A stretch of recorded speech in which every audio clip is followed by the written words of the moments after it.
السلام علیکم ورحمۃ اللہ وبرکاتہ۔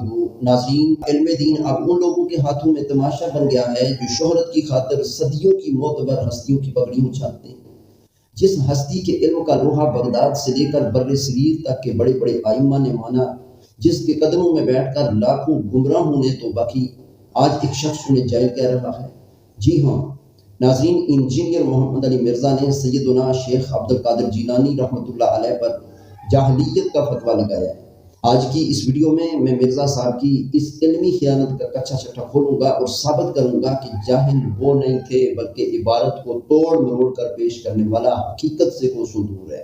سب سے پہلے آپ مرزا صاحب کا یہ کلپ ملاحظہ فرمائیں تاکہ آپ کو اندازہ ہو کہ کس جسارت سے یہ بات کہی گئی۔ ہم تو دنیا کا کوئی بھی ایشو جو برننگ ایشو کے طور پر ہو، اس کی حدیث اگر آپ ہم سے پوچھتے ہیں، ہمیں پتہ ہوتا ہے کہ اس کی صحیح سند کہاں پہ ہے، اس کی ضعیف سند کہاں پہ ہے، اس کی سماع کی تصریح کہاں پہ ہے، کیونکہ یہ فیلڈ ہے نا یار، اس میں ٹائم لگایا ہے اس فیلڈ میں۔ غنیۃ الطالبین میں شیخ عبد القادر جیلانی نے 10 محرم الحرام لکھی ہے اور اسی کو راجع قرار دیا ہے۔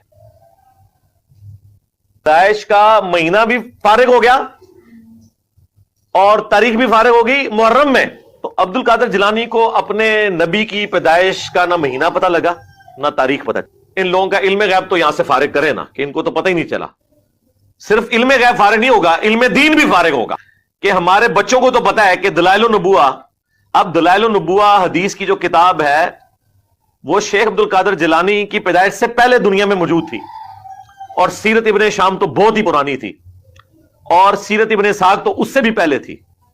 تو یہ تو کہتے ہیں وہ بہت بڑے عالم دین تھے، تو انہوں نے یہ حدیث کی کتابیں نہیں پڑھی جی ہوئی۔ ناظرین، آپ نے کلپ دیکھا، مرزا صاحب نے غنیۃ الطالبین کے ایک عبارت کو بنیاد بنایا جہاں شیخ صاحب یوم عاشوراء یعنی 10 محرم کے فضائل بیان کر رہے۔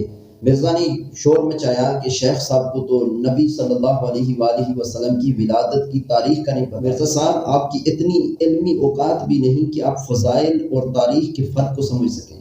غنیۃ الطالبین جلد 2 صفحہ 54 نکال کر دیکھیں، وہاں باب کا عنوان ہے فی ذکر عاشوراء، یعنی عاشوراء کے ذکر میں۔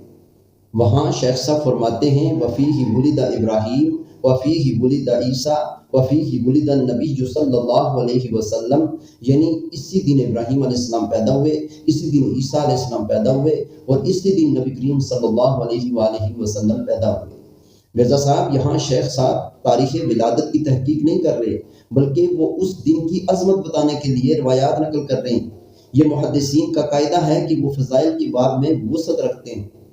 امام ابن کثیر رحمۃ اللہ علیہ نے البدایہ والنہایہ میں اور علامہ قسطلانی رحمہ اللہ تعالیٰ نے المواہب اللدنیہ میں ولادت کے کئی اقوال نقل کیے، جن میں ایک قول ماہ محرم کا بھی ہے۔ کیا معاذ اللہ آپ ان سب کو جاہل کہیں گے؟ عبارت کو سیاق و سباق سے کاٹ کر پیش کرنا علم نہیں، بدترین شان۔ آپ کہتے ہیں انہیں حدیث کا نہیں پتہ تھا۔ ذرا تاریخ کے ان جبل استقامت ائمہ کی گواہی تو سنیں۔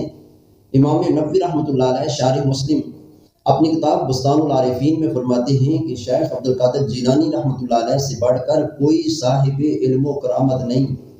امام ابن حجر عسقلانی رحمۃ اللہ علیہ آپ کو سلطان الاولیاء مانتے ہیں۔ شیخ عبد الحق محدث دہلوی رحمۃ اللہ علیہ جن کی حدیث پر خدمات کا اعتراف مخالفین بھی کرتے ہیں، وہ اخبار الاحیار میں آپ کی علمی جلالت کے سامنے سر تسلیم خم کر۔ مرزا صاحب، جنہیں آپ جاہل کہہ رہے ہیں، ان کی تحریر کردہ کتاب فتوح الغیب اور الفتح الربانی آج بھی مردہ دلوں کو زندہ کر رہی ہے۔ آپ نے اس ہستی پر زبان درازی کی جنہیں محی الدین، دین کو زندہ کرنے والا کہا جاتا ہے، جن کے مسلح پر بیٹھ کر لاکھوں ڈاکو ولی بن گئے، تو انہیں ان کی توہین کر کے دراصل اپنی علمی پسماندگی کا اشتہار دیا ہے۔ ناظرین، آخر میں میرا سوال مرزا صاحب کے پیروکاروں سے ہے کہ کیا کسی کتاب کے ایک باب کی گفتگو کو اٹھا کر پوری شخصیت کو جاہل کہنا علمی دیانت ہے؟ دین اسلام تضحیق کا نام نہیں، تہذیب اور علم کا نام ہے۔ ناظرین، اگر آپ کو لگتا ہے کہ بزرگوں کی توہین کرنے والا یہ فتنہ اب حد سے گزر رہا ہے تو اس ویڈیو کو شیئر کریں تاکہ حق سچ سب کے سامنے آئے۔ اللہ ہمیں اکابرین امت کا ادا کرنے کی توفیق عطا فرمائے، آمین یا رب العالمین۔